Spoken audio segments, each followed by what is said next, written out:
Hello, listeners. This is Janine and Kristen from Henrico CASA. You are listening to our podcast, Vigilant Voices. Living life every day. Hello, listeners. We're so happy you are here with us. We are. As always, our goal is for us to spend this time together to know about the challenges facing children and families in order to ensure that no child faces continued abuse, neglect, or trauma. Right. And you are listening at the perfect time because it is April, which is Child Abuse Prevention Month. Yes. And one of the purposes of this month is to recognize the importance of families and communities working together to prevent the maltreatment of children. And you, listener, we consider one of those people working for prevention. And frankly, just by listening to this podcast and following through on some of the small calls to action that we leave you with each episode means that you are also a vigilant voice for children in our community. Yeah. And, I don't want to make a more complicated title for the month of April, but Child Abuse Prevention Month, that title leaves out child neglect.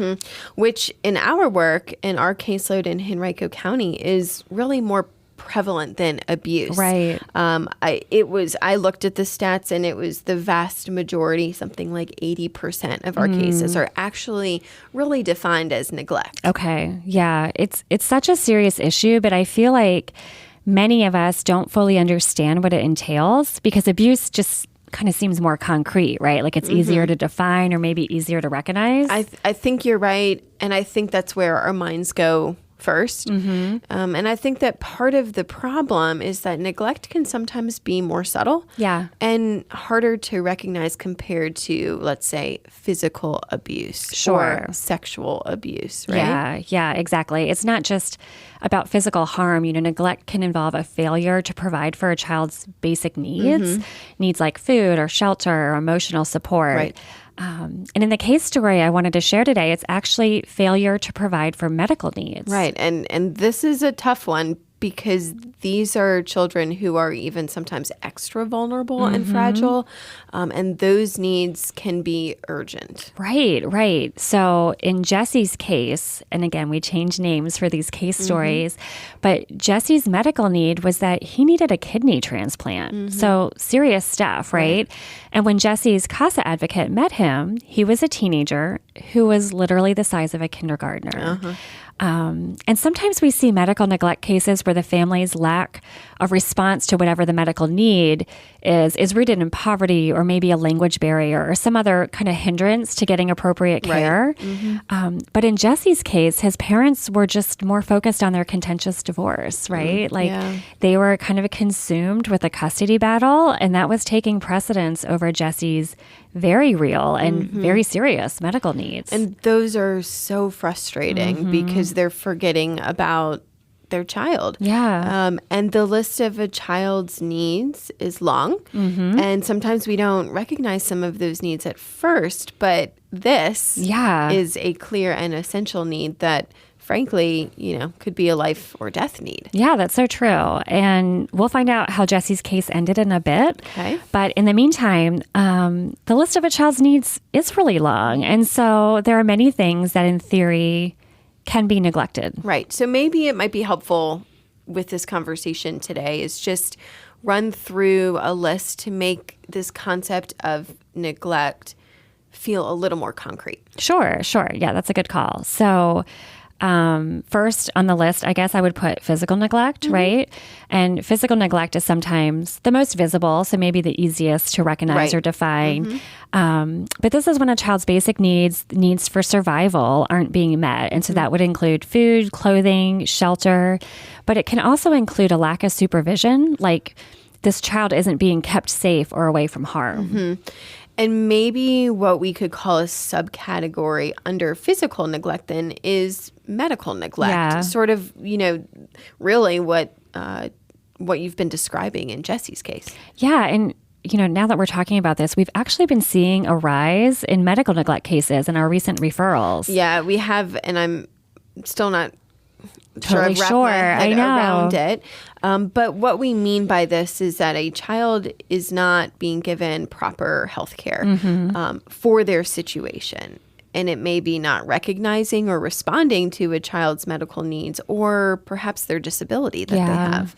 And it can take the form of a parent even potentially refusing or ignoring medical recommendations altogether. Right. And then, the other two types of neglect to point out are educational neglect, which is when a parent isn't ensuring that their child is getting an education, and emotional neglect, which is when a parent isn't giving a child the nurture or maybe the stimulation that they need. And this one is hard, but it is really things such as humiliating or intimidating or isolating children, right? Not giving them the love and care that they should receive. So, think of a baby just sitting in a car seat all day, or a toddler that's just consistently ignored. That is not at all healthy for their development or their brain, which we've also talked about that in other episodes. Yeah. And I think this is where we should point out that neglect may not be intentional. It can be the result of circumstances like poverty or mental health issues within the family. Right. And depending on if it's intentional or unintentional, how professionals respond, and maybe what we would recommend as court-appointed special advocates in our role might look a little bit different. Right. If it's the unintentional consequence of something like poverty, well, we're not trying to punish for that. Our collective response should be to, how do we find resources for this family in a way to help them meet their child's needs, right? Yeah, definitely. But regardless of the reason, the underlying reason, there are signs we can all be looking out for. And I think it's important, listener, that we put these signs on your radar. So some ways that child neglect can show itself are maybe consistent hunger, poor hygiene. Maybe if you're seeing children who are consistently showing a lack of appropriate clothing, Those are all really good ones. And I think another is child's behavior. Things like frequently being absent from school or, excessive fear of authority figures or sudden changes in their personality could all be some red flags. Yeah. And it's not just about what we directly observe either.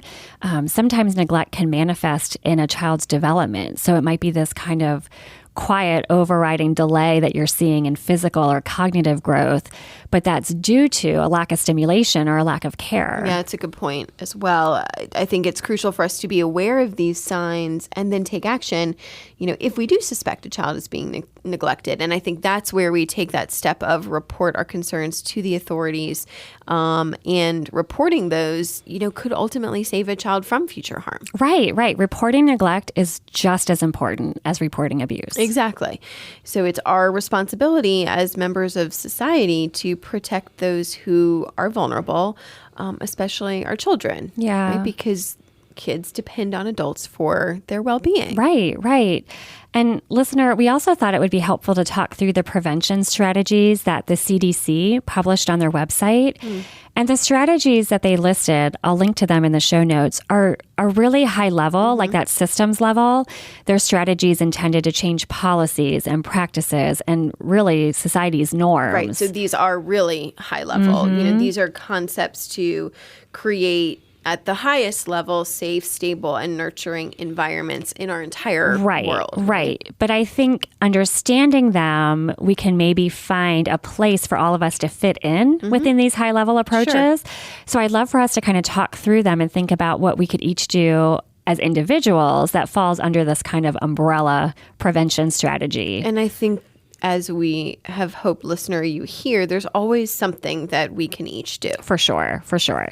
Okay, so the first of the CDC strategies is strengthening economic supports for families. That is pretty concrete, right? In terms of helping a family.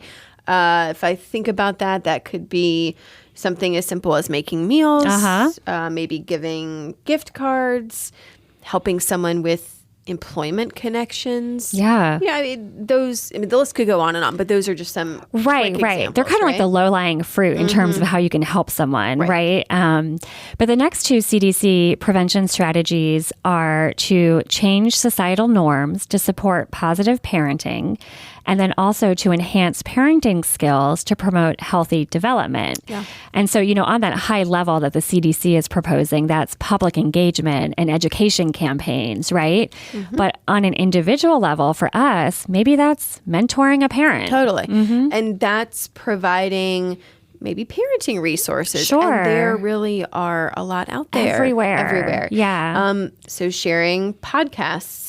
Plug. But social media posts, that have a positive parenting tone, right? We say this a lot, but when we better understand as adults the ages and stages of development and what can be expected, then we have better expectations as adults and hopefully then more appropriate responses to children in those different ages and stages. Right. Such simple ideas. Okay, so the next CDC strategy is about quality early education. And on a high level, again, that could mean improvements in childcare licensing or accreditation. Right. And then thinking about that on a more individual level, that could mean trying to serve young families. Right. Sharing books or games with them, offering to potentially watch one child while the parents have focused time on the other child, right? Just meaningful interactions and having that space to do so. Yeah, I like that. Meaningful interactions. That's good. New buzzword. Yeah. Okay. So the final strategy is really what we're trying to do every day in our work at CASA, and that is to intervene early to lessen harm and prevent future risks for abuse and neglect. Right. Because the sooner that we intervene, the sooner we can get that child on a path towards healthy development. And again, that's physical, emotional, and social development. Yeah. All of the above, right? Yeah. So, when we think about this, we're concerned with the holistic well-being of children, right? All areas of that development.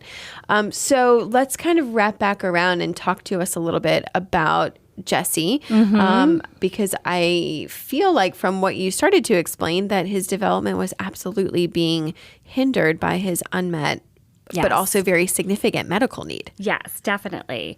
A judge actually had to issue a court order to enforce Jesse's treatment. Yeah. And even with that, the parents were still having a difficult time kind of moving their focus from their custody battle to this emergency situation that Jesse was facing. Right. But in a wonderful coincidence, the CASA advocate appointed to Jesse was actually a transplant recipient himself. Amazing. Goosebump moment. Yes. I love this story. Yes. And this advocate built a really good rapport with Jesse and Jesse's doctors and helped facilitate the steps needed to get Jesse's initial treatment and then the actual transplant surgery. Yeah. And at the same time, this advocate built a relationship with Jesse's parents, helping them see what was needed to be done for Jesse. He made sure that they completed the paperwork that needed to be done.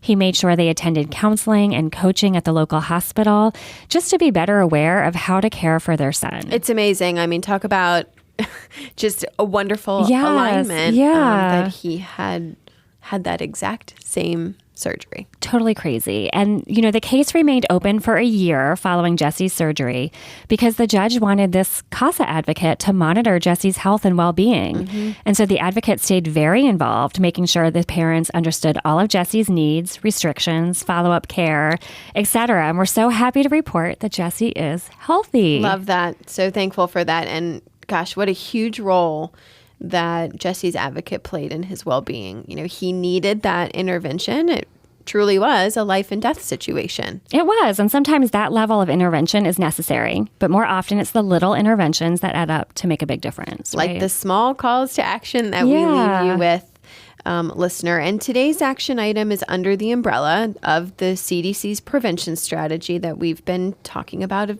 supporting positive parenting. So how can you help spread positive parenting practices in your circles? Yeah. Is there a book you can lend to someone, an article, a report, just words of encouragement to share? And you don't have to be a parent to do this. Maybe you could just forward an episode of this podcast. Yes. That's my second one. Good job. Good job. Listener, we need your help to connect with more people who can be vigilant voices for children. So share away.